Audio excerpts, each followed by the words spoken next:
ले गया बाहर, सब लोग मारते हुए ले गया बहुत। फिर अपने रूम में बंद कर दिया और फिर रूम में बहुत मारा। उसके बाद फिर घर से बाहर निकाला, बहुत मारा। उसके बाद दुपट्टा से गर्दन बांध दिया।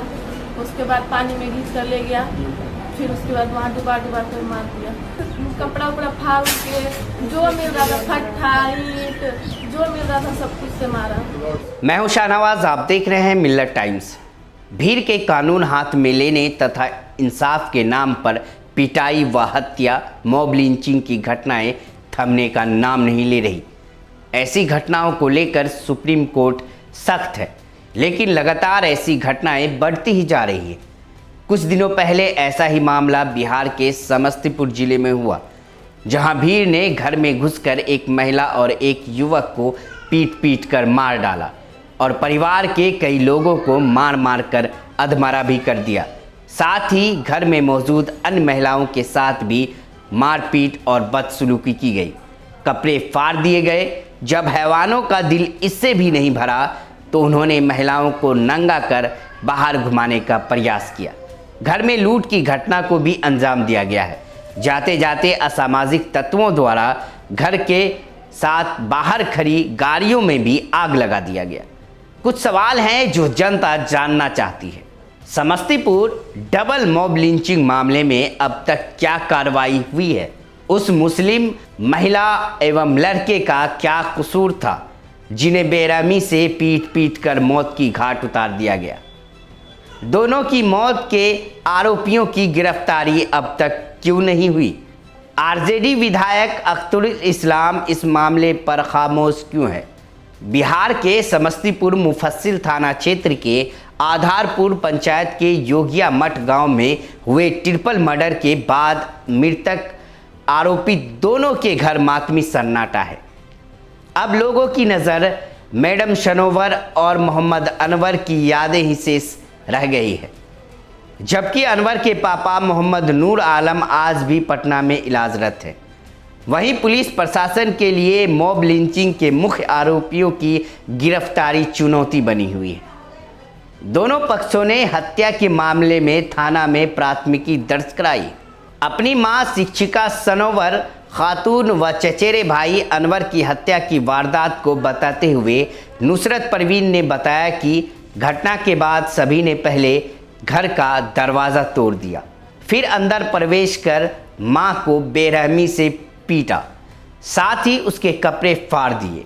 बाद में उसे ले जाकर पानी भरे गड्ढे में डुबोकर मार डाला। आरोपितों ने मेरे घर में रखे सामान को लूटा।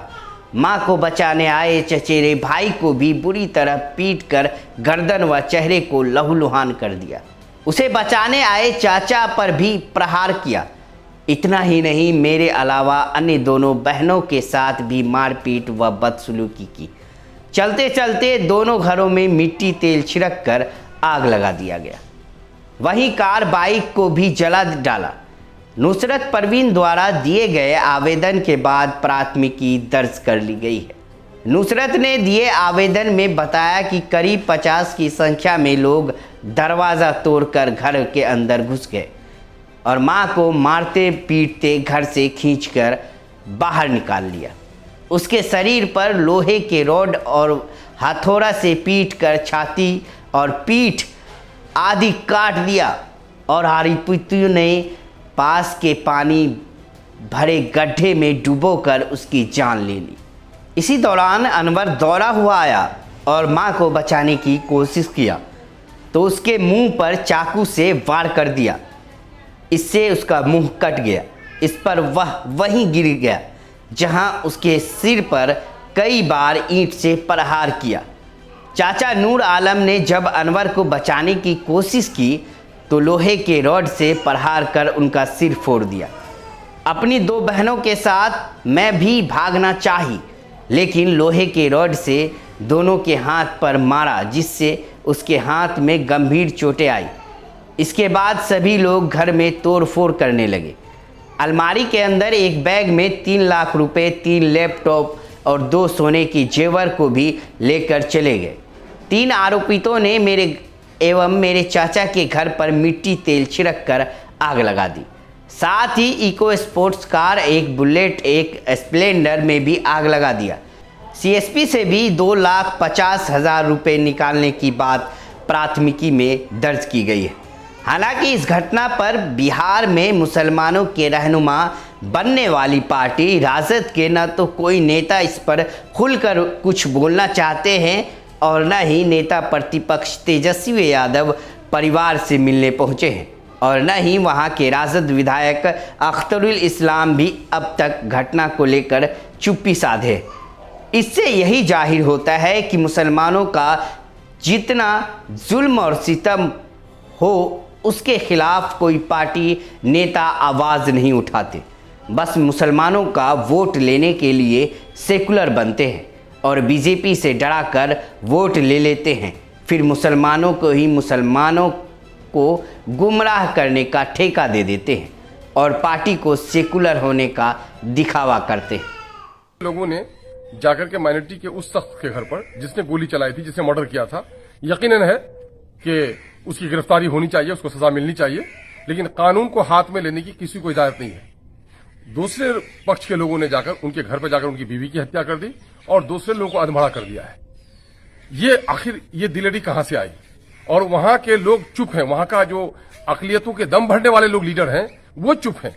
मैं कहता हूं कि जुल्म करने की किसी को भी इजाजत नहीं होगी। कि आखिर बिहार में माइनॉरिटी के लोगों को इतना दबाने की कोशिश क्यों की जा रही है और शासन और प्रशासन कब तक इस तरह का मामलात को वो करता रहेगा कि लोग कानून हाथ में ले लें और उनको कोई सजा नहीं मिली? यकीनन है कि चोरी करने की सजा मिलनी चाहिए, यकीनन किसी ने मर्डर किया है अगर उसको तो उसको सजा मिलनी चाहिए, लेकिन कानून को हाथ में लेने की इजाजत किसी को नहीं होनी चाहिए। मिल्लत टाइम्स को आपकी जरूरत है, हमारी आप माली मदद करें। हर महीने सिर्फ 100 रुपये और 1 साल के लिए एक साथ सिर्फ 1000 रुपये। रकम भेजने के लिए यहाँ दिए गए फोन पे, गूगल पे और पेटीएम नंबर का इस्तेमाल कर सकते हैं।